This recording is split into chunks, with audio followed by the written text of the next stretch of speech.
Sampai Putri setiap kali dia nengok ke arah tertentu, dia tuh seperti ketakutan untuk mengetahui apakah ada sosok yang masuk ke tubuh Putri atau ada sosok yang sedang mengintai Putri.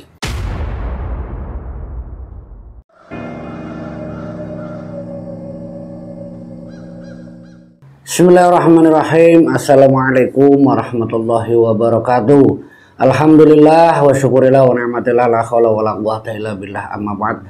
Jumpa kembali di channel Hikmah Misteri bersama saya Pak Ade.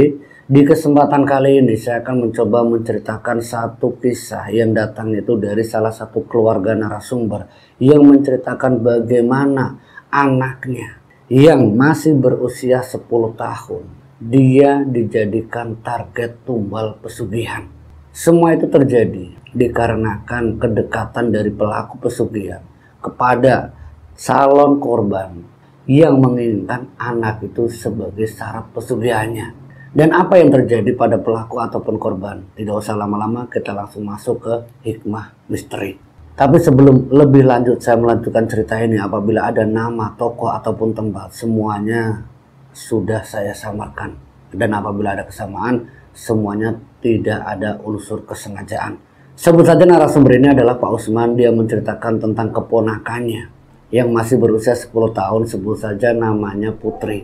Putri ini merupakan anak yatim piatu semenjak dia usia 5 tahun. Sudah 5 tahun itu dia bersama Pak Usman dan juga beberapa sepupu lainnya, itu anak dari Pak Usman. Dan Putri yang diceritakan Pak Usman ini, ada satu kejadian tentang bagaimana pelaku pesugihan yang waktu itu datang sering menjenguk Putri, yang alasannya ya sebagai orang yang punya atau orang yang lebih, itu sering datang menghampiri Pak Usman dengan maksud ingin memberikan bantuan. Tapi waktu itu Pak Usman merasa dirinya masih bisa dan mampu untuk mencukupi kebutuhan keponakannya yaitu Putri. Pak Usman ini menolak. Tapi sebelumnya sebut saja di sini nama pelaku, Bu Dewi, dan suaminya sebut saja namanya Pak Broto. Pak Broto dan Bu Dewi ini merupakan tetangga dari Pak Usman. Pak Broto dan Bu Dewi merupakan suatu keluarga yang terbilang sangat-sangat luar biasa kekayaannya. Tapi dari kedua ini, dia itu tidak memiliki keturunan atau tidak memiliki anak, karena anak semata wayangnya itu sudah meninggal sekitar 7 tahun yang lalu. Nah, semenjak ditinggalkan anak semata wayangnya, Pak Broto dan Bu Dewi ini terbilang dia itu ya sangat kesepian. Pernah dia mengasuh seseorang, tapi anak itu juga tidak bertahan lama, hanya 2 tahun anak itu pun meninggal. Sampai dia mengangkat anak lagi, hanya bertahan 2 tahun juga meninggal lagi. Dan itu suatu hal yang mungkin membuat beberapa tetangga sekitar termasuk Pak Usman itu bertanya-tanya, kenapa orang-orang atau anak-anak yang diasuh oleh Pak Broto ataupun Bu Dewi itu selalu mengalami hal yang bisa dibilang itu mengerikan.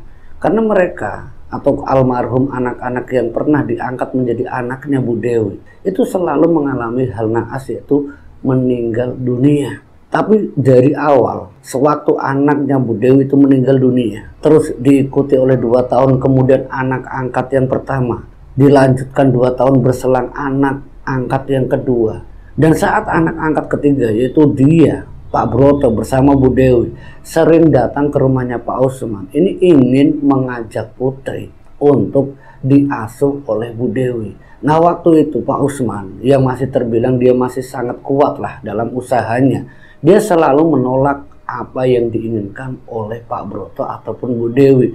Walaupun ditawari beberapa kekayaan duniawi dari misalkan keponakannya Pak Usman, izinkan dia ikut dengan kami, biarkan masa depannya nanti biar kami yang urus, sementara Pak Usman biar fokus sama anak-anaknya. Saya ikhlas, saya rela. Itu ungkapan Pak Broto dan Bu Dewi pertama kali datang ke rumah Pak Usman, menginginkan Putri untuk menjadi anak angkatnya.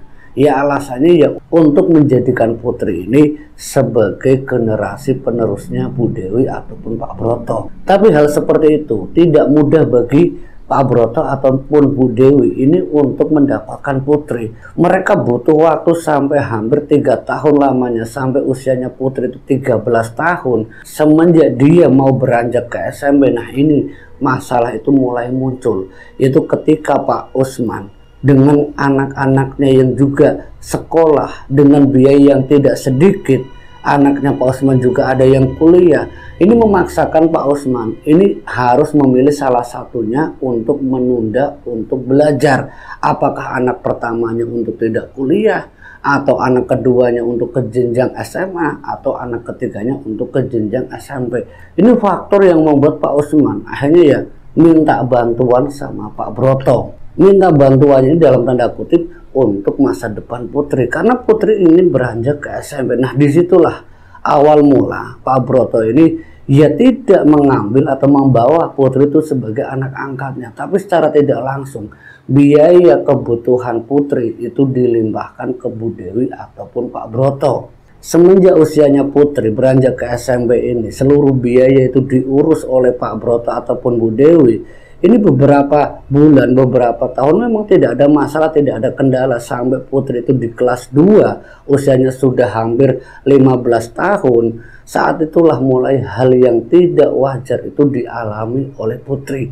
Putri yang sering sekali main ke rumah Pak Broto karena merasa hutang budi, hutang jasa, apalagi dengan biaya yang semuanya sudah diurus oleh Bu Dewi dan juga Pak Broto. Nah Pak Usman itu pun merasa terima kasih, tapi dibalik kebaikan, kedermawanan dari Bu Dewi ini ternyata ada hal yang tidak diduga oleh Pak Usman, yaitu putri yang sering sekali main ke rumahnya Bu Dewi, sering tinggal di rumahnya Bu Dewi, bukan hanya sekedar main, tapi kadang nginep juga di rumahnya Bu Dewi. Dan ada beberapa hal yang diceritakan oleh putri di rumahnya Bu Dewi.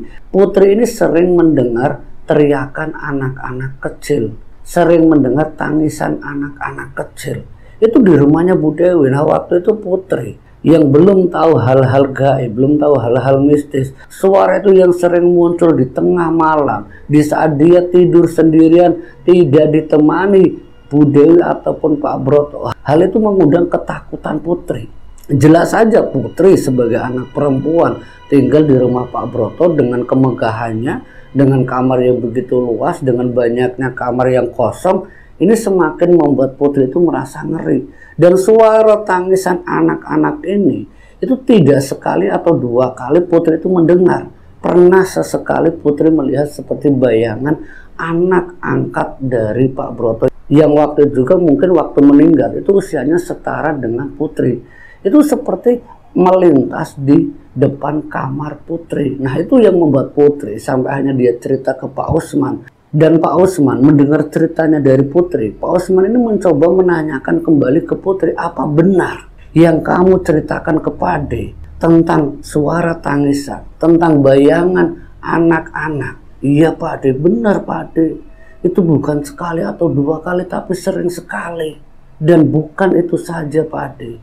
Putri ini sering sekali kalau pas lagi tidur itu putri kayak ada yang nemenin, kayak ada yang menemani putri, tapi siapa putri tidak tahu. Itu yang dirasakan putri. Nah hal itulah yang membuat Pak Usman ini merasa janggal, merasa ada yang aneh di rumah Pak Broto. Tapi Pak Usman sendiri tidak bisa membatasi keinginan dari putri untuk tinggal di rumahnya Bu Dewi atau ikut dengan Pak Usman. Karena sudah kelas 2 SMP, ya putri bisa memilih mana yang baik, mana yang buruk. Cuman pesan dari Pak Usman ke putri, kalau kiranya kamu tidak betah di rumahnya Bu Dewi, silahkan kamu tidur di sini bersama sepupu kamu. Pak Ade tidak apa-apa, sedari kecil Pak Ade sudah ngurusin kamu. Iya Pak Ade, saya nanti tinggal di sini, tapi saya melihat Bu Dewi itu kasihan, dia sendirian. Tiap malam dia bengong nunggu Pak Broto pulang, nunggu Pak Broto kadang pulangnya jam 11 malam.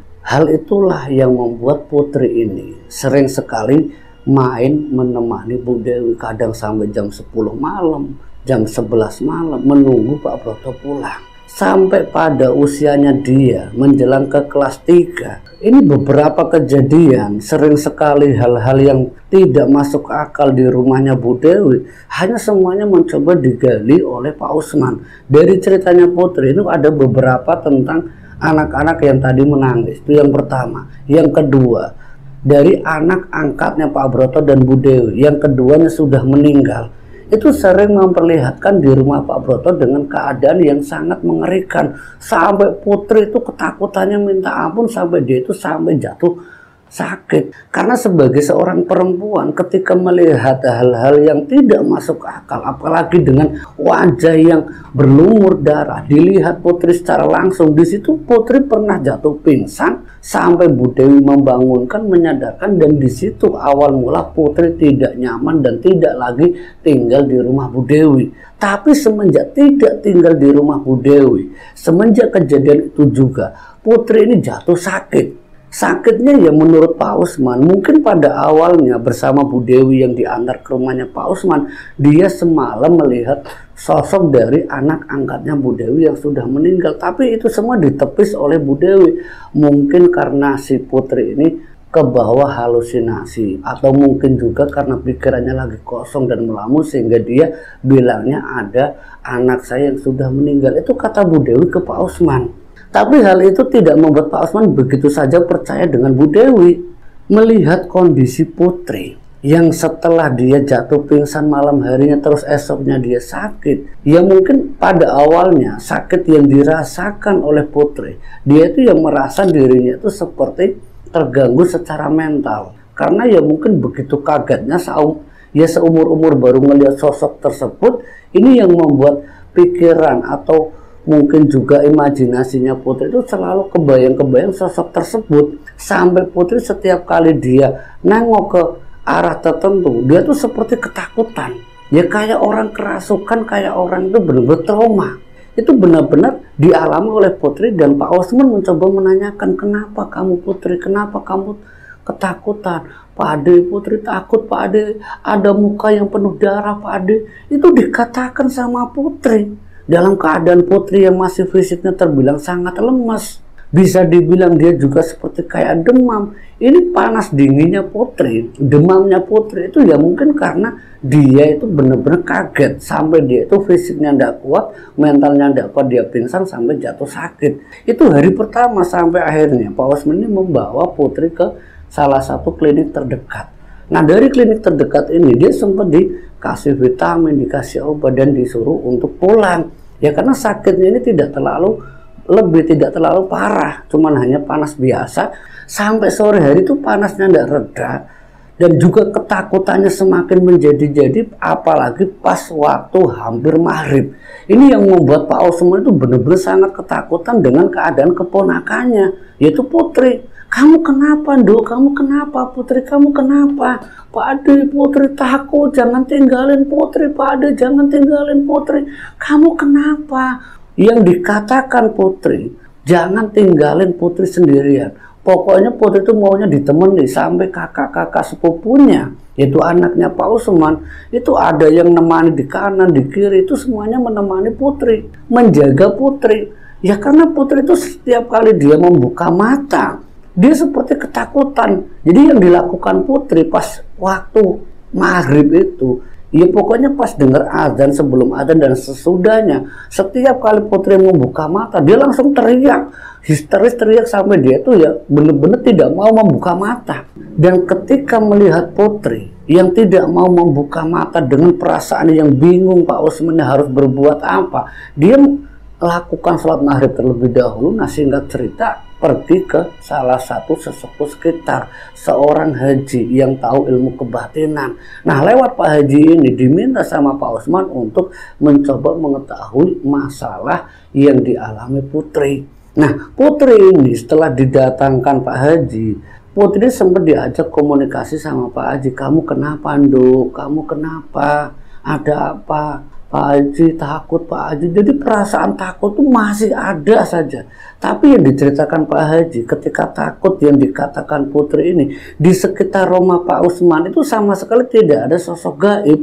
Ini yang membuat Pak Haji itu sempat bingung sebenarnya ada apa dengan Putri. kok dia tidak mau membuka mata. Dia ngomongnya selalu dalam keadaan mata terpejam. Setiap kali dia membuka mata itu langsung teriak. Sampai Pak Haji itu bingung. Sampai nunggu hampir isya sebelum Pak Haji itu pamitan, itu dijaga sama Pak Haji untuk mengetahui apakah ada sosok yang masuk ke tubuh putri atau ada sosok yang sedang mengintai putri. Tapi dari penjelasan Pak Haji itu tidak ada. Ini yang membuat Pak Usman dan anak-anak itu bingung sebenarnya ada apa dengan putri. Sampai akhirnya Pak Haji ini bilang, ya mungkin ini karena dia ketakutannya berlebihan. Coba kamu tenangin aja Pak Usman, ditemani anak-anak kamu, diajak ngobrol agar dia itu tidak terlalu takut, agar dia tidak mengingat apa yang pernah dilihatnya. Itu penjelasan dari praktisi. Nah, singkat ceritanya ini sekitar jam 1 dini hari. Sakit yang dialami putri ini sudah mulai reda pas habis sholat isya sekitar jam 7:30 itu panasnya mulai reda. Sampai menurut Pak Usman itu dari anak-anaknya itu kondisinya putri sudah membaik. Tapi membaiknya putri ini tidak membuat putri itu bisa beraktivitas seperti ya anak-anaknya Pak Usman yang lainnya, bisa duduk sambil nonton TV atau yang lainnya itu tidak. Dia hanya terbaring di kamar sembari membaca-baca buku. Ini yang dilakukan putri waktu itu. Nah, saat putri ini dijaga oleh anak-anaknya Pak Usman, karena anak-anaknya Pak Usman ini sudah larut malam juga, mereka istirahat di sampingnya putri. Nah, salah satu anaknya Pak Usman itu menemani putri istirahat di kamar. Nah, jam 1 dini hari ini yang diceritakan anaknya Pak Usman, tiba-tiba putri itu mengerang kesakitan. Sakit, hentikan, ampun. Nah, anaknya Pak Usman itu kan karena melihat putri itu tiba-tiba kayak ngigo, tiba-tiba bilang ketakutan, ampun, sakit. Ini kan anaknya Pak Usman langsung teriak, Pak, ini putri Pak, kenapa Pak, ini putri kenapa? Pak Usman yang mendengar teriakan anaknya langsung menuju ke kamar putri, dan anaknya melihat putri itu seperti kayak orang yang dicekik, tapi tidak ada sosok gaib yang dilihat karena mungkin Pak Usman juga tidak tahu hal-hal gaib, hal mistis. Pak Usman bingung harus bagaimana, tapi melihat posisi putri yang kayak orang dicekik sampai lehernya menengadah ke atas, nafasnya tersengal-sengal. Pak Usman sebisa-bisanya sampai anaknya, kamu jangan dekat di dekat putri, kamu bangun, sampai panggil kakak-kakak kamu, dipanggil kakak-kakaknya, yaitu anak-anaknya Pak Usman. Nah, Pak Usman ini sebisa-bisanya dia mau minta tolong siapa bingung, ya karena di situ cuma ada Pak Usman dan anak-anaknya saja. Ya berdoa sebisanya, dan ketika anaknya yang paling besar datang diminta sama Pak Usman, cepat kamu ke rumah Pak Haji, ketuk pintunya sampai dia itu mau bangun dan suruh ke sini secepatnya.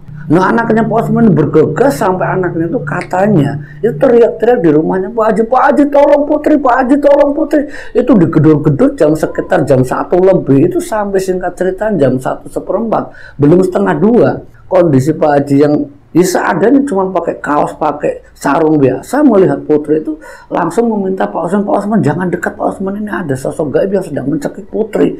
Allahu Akbar, siapa Pak Haji? Sebentar, bismillah, kita berdoa saja, ayo kita bermunajat, semoga apa yang dialami putri ini, sosok itu mau pergi.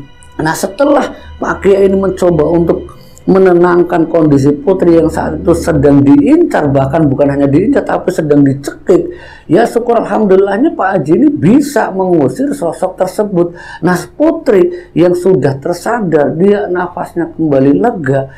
Di situ putri ditanya oleh Pak Haji, ada apa putri, ada apa dan siapa yang sudah mencekik kamu? Pak Haji, Pak Ade, putri takut, dia itu hitam besar itu mencekik putri kayak mau dibunuh, tapi ada Bu Dewi dan Pak Broto itu di belakangnya.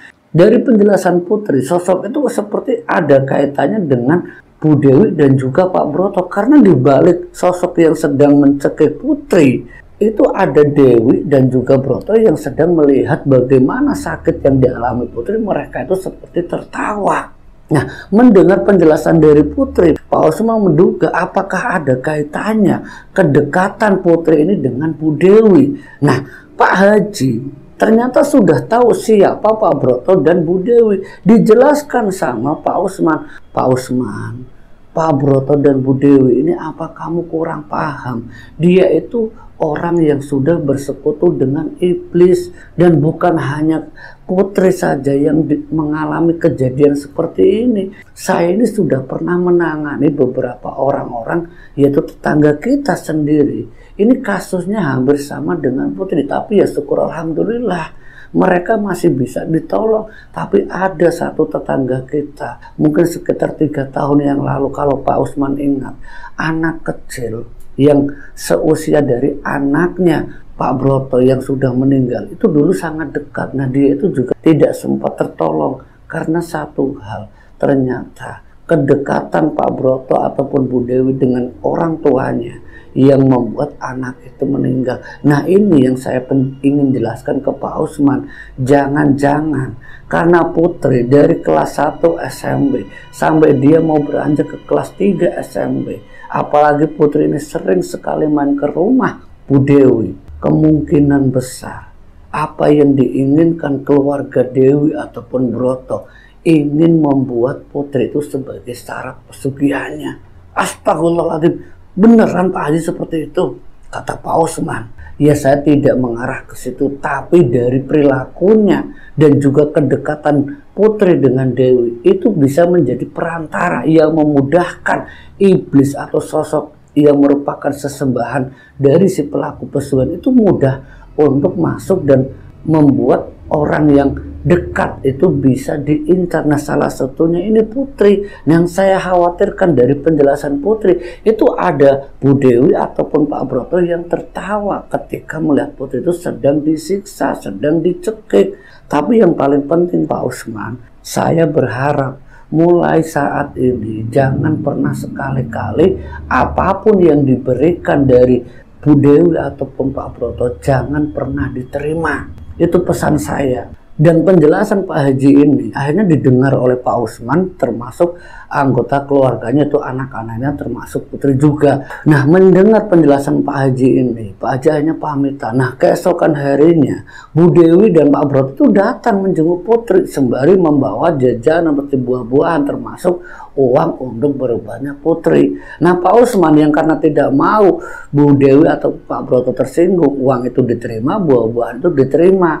Nah, saat buah-buahan dan uang itu diterima, ini rasa penasarannya Pak Usman itu dengan caranya Pak Usman membawa uang dan juga beberapa makanan-makanan ringan seperti buah-buahan dan yang lain itu dibawa ke Pak Haji. Dipertanyakan. Ternyata sampai di rumahnya Pak Haji mendapatkan penjelasan kalau uangnya memang sudah diritualkan, apalagi buah-buahan. Jadi sosok itu sudah menunggu siapa yang akan menggunakan makan itu dan siapa yang akan menggunakan uang itu. Seperti halnya orang yang ingin menumbalkan, dengan maksud jalan seperti itu ingin mengincar orang yang menggunakannya.